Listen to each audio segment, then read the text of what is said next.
Hello friends, আসসালামু আলাইকুম। বন্ধুরা সবাই কেমন আছেন? আজ আমি দেখাবো কিভাবে হাঁড়ি পরিষ্কার করবেন পাখির। বাজিকার পাখির হাঁড়ি পরিষ্কার করার নিয়ম, সঠিক নিয়ম আমি দেখিয়ে দেবো। আমি ওদের হাঁড়িটা আমি নেমে ফেলছি। আমার হাঁড়ি আমার হাতে আছে। হাঁড়ির ভিতরে প্রচুর ময়লা জমে আছে। দুইটা বাচ্চা, দুইটা ডিম মানুষ মতো নষ্ট। ওটা ডিম দুটো মতো জমে নেয়। বাচ্চা দুটো মোটামুটি হেলদি আছে, গ্রোথ ভালো। আমি এখন হাঁড়ি পরিষ্কার করবো, আপনারা দেখেন।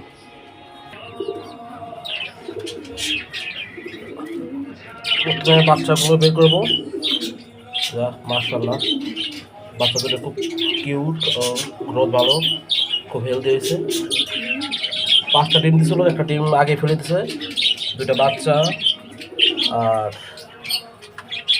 এই ডিম দুইটা সম্ভবত এই দুটা বাচ্চা পড়বে না, জমে নেই। ডিম দুটা দেখতে বোঝা গেছে, ভিতরে পানি আছে, ভিতরে জমে নেই। ঠিক আছে, আর এই ময়লাগুলো এখন পরিষ্কার করে নিই।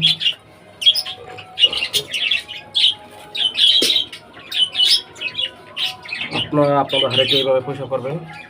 ভিতরে অনেক দিন, এটা আমার ময়লাটা মনে হয় 10 দিনে না 20 দিনে জমছে। আর ভিতরে আরও আছে, দেখা যাচ্ছে।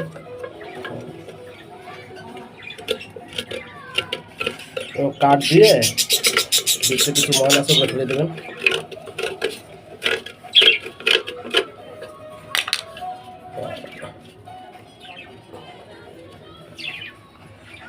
এখন হাঁড়িটা মোটামুটি পরিষ্কার হয়েছে। ঠিক আছে, এখন এর ভিতরে হালকা কিছু এই যে বাজিকার খাবারের ছোলাগুলো দিয়ে দেবেন। ঠিক আছে, জানে ওদের থাকতে কমফোর্টেবল হয়। বেশি দেওয়া দরকার নেই। ঠিক আছে, বাচ্চাদের দিয়ে দিলাম।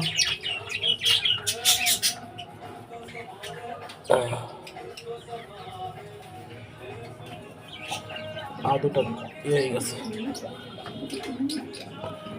আমি ডিম দুটো দিয়ে দিলাম, কারণ ডিম দুটো দেওয়ার কারণ হচ্ছে ডিম দুটো থাকলে পাখিগুলো আবার তাপ দেওয়ার চেষ্টা করে, মানে তাপ দেওয়া বা দেওয়ার চেষ্টা করে। আর তখনই বাচ্চাগুলোকে ভালোভাবে খাওয়ায়। আর ডিম না থাকলে তখন আমার বাচ্চাগুলো ভালোভাবে টেক কেয়ার করে না। আমি ডিম দুটা ফেলে দেবো, আর না, এটা ফেলে দিটা অলরেডি ড্যামেজ হয়ে গেছে। এটা বাত, এটা ড্যামেজ হয়ে গেছে, পানি বেরিয়ে গেছে। একটা রাখলাম যাতে মা পাখিটা ভিতরে আসে এবং ওদেরকে সঠিকভাবে খাওয়ায়। মাঝে মাঝে ডিম না থাকলে খাওয়ায়, কিন্তু কিছু বাজিকা পাখি আছে ওরা খুব মানে টাইপের বাজিকাটা খুব মারে, কামড়ায়। ঠিক আছে, তা বন্ধুরা আপনারা সবাই ভালো থাকবেন। এবার প্রতিটা পাখি খাঁচা পরিষ্কার করবেন, আর বাচ্চাগুলো ভালো থাকবে, হেলদি থাকবো। ঠিক আছে, আসসালামু আলাইকুম। সবাই ভালো থাকবেন। আমার চ্যানেলটা সাবস্ক্রাইব করবেন, একটা লাইক দেবেন, আর ভিডিওগুলো কেমন হয় কমেন্টস করে বলবেন। ওকে, ধন্যবাদ।